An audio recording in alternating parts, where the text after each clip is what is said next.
If you are listening to this podcast at night, there's a good chance that you're also dealing with a monster called insomnia.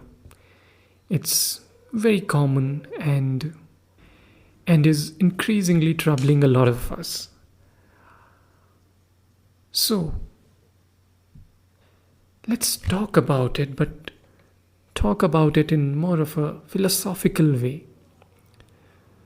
So, when you look at philosophy and when you look at insomnia, these two look like cousins, some kind of relatives, because your inability to sleep causes you to think a little more, and these thoughts in your head, they cause you to sleep a little less.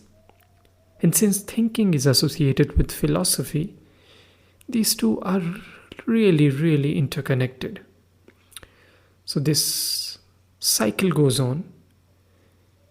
You are unable to sleep and you keep thinking, and you keep thinking, so that's why you're unable to sleep. And this goes on until the truth literally dawns upon you. And then you realize you've fallen victim to insomnia once again. But that's okay. Philosophers are also often awake at night. They're trying to make sense of the outside world in the inside chambers of their heads. When you read Hegel's Elements of the Philosophy of Right, he talks about this owl of Minerva. He says that it spreads its wings only with the falling of dusk, and the owl hoots at insomniacs. Of course, Hegel knows this because he's also one of them.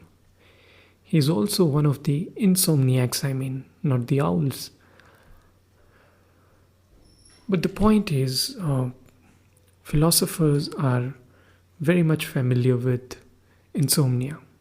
It's nothing new to them. But at the same time, you don't have to be a philosopher to stay awake at night, isn't it? Insomnia can find you if it really wants to. And if you ask why is that? I don't think anybody has been able to answer that. Stephen Edward White, in his essay on lying awake at night, writes, insomnia comes from no predisposing uneasiness of indigestion, no rashness in the matter of too much tea or tobacco, no excitation of unusual incident or stimulating conversation. In fact, you turn in with the expectation of rather a good night's rest, and snap, you are awake. The point is, it just happens. You don't know why, but it just happens. And it just gets worse when you realize that it's going to be another one of those sleepless nights. So this adds to this list of thoughts of yours, where already there are too many things in your head perhaps. Now, a question occurs at this point, that if philosophers can philosophize anything and everything, where is the philosophy of insomnia? What are they doing about it? Are they proposing any solutions? Well, the answer is yes, they are. In fact, there are two routes that you can take to deal with insomnia or to understand it. One is through the lens of Eastern philosophy, and one through the Western philosophy. So let's see, what do these two suggest? The Eastern tradition, as many of you would know, it understands that thinking is a natural process over which we have no control. So you must have noticed in Eastern traditions there is a lot of stress on meditation and reflection. Why? Because it encourages us to separate our true selves from our thoughts and ideas, and it insists on focusing on living our lives more deeply. So therefore, the practice of mindfulness is really helpful here. In this case, you don't have to do anything, but just become more aware, more mindful of anything and everything.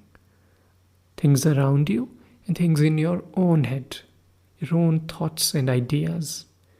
Just, just sit still and notice how these thoughts arise, how they seize control of your mind, and then they disappear. One thought goes and another arises, like a train is approaching and leaving the station. And often there are gaps too. And in those gaps between two thoughts, through the practice of mindfulness or meditation, you'll have those glimpses of no thoughts. You'll have a taste of no mind. And that's the idea of Zen, that's the idea of yoga, that's the idea of Tao. Once you get there, your mind will naturally be in a state of calm. And once the mind is calm, I'm sure you'll be able to find sleep sooner or later. Now let's go to the Western idea, the Western philosophy. What does it say?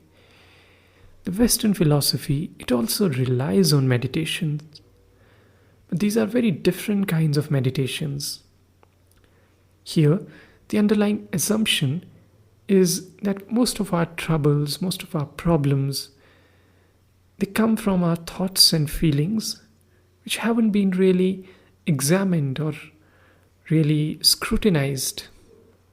So instead of discarding them, instead of brushing them aside, we pick them up, we untangle them, we examine them and try to make sense of them. So here we are encouraged to not be lazy while dealing with our thoughts.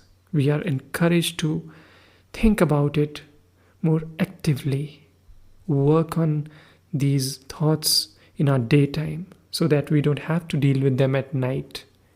And this is precisely what we do in modern therapies. We write down our thoughts, we assess them. In therapy's case, we discuss them with the therapist and then evaluate the psychological aspects of our feelings and behaviors.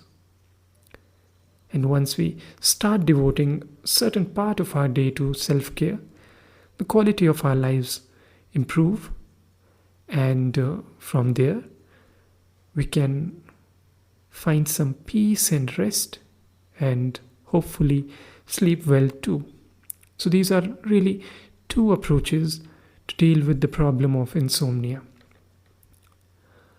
And you might ask at this point, what if neither of these two philosophies works? What do we do then?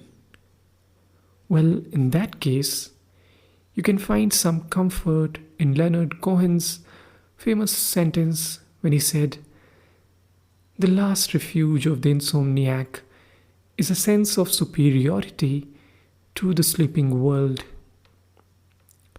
And I'm sure that'll work.